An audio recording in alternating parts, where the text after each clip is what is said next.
Chang Chu-hong fait partie de ces étudiants en art. Arrivé en 1927, il fera 8 années d'études au total, ce qui fait de lui l'un des jeunes ayant séjourné le plus longtemps à l'Institut franco-chinois. En plus des cours qu'il suit à l'École nationale des beaux-arts de Lyon, Chang Chu-hong décide de s'inscrire dans une école spécialisée dans le tissage de la soie. Un double cursus qui lui permet de ne pas perdre de vue sa culture d'origine, tout en s'enrichissant des courants artistiques occidentaux. Chang Chu-hong passe d'agréables années à Lyon. Il y fait venir sa femme et devient père peu de temps après. Il donne à sa fille le nom de Shanna, qui signifie Saône en chinois, en hommage à la rivière qui traverse Lyon.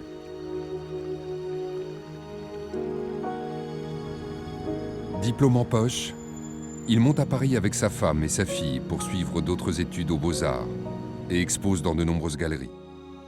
Il est reconnu pour son travail qui mêle classicisme chinois et influence moderne, à l'image du portrait de sa fille inspiré des portraits officiels des anciens empereurs.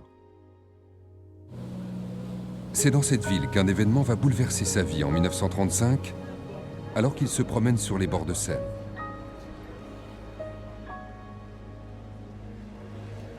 Au milieu d'ouvrages, il découvre chez un bouquiniste un livre de l'explorateur français Paul Pelliot sur les grottes chinoises de Dunhuang, dont il ignorait l'existence.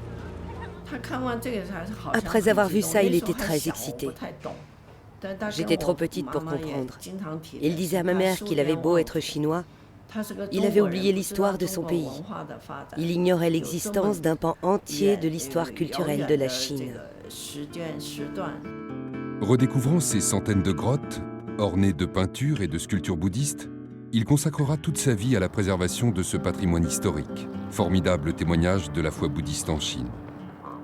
En partie grâce à son travail, ces grottes seront inscrites au patrimoine mondial de l'UNESCO en 1987.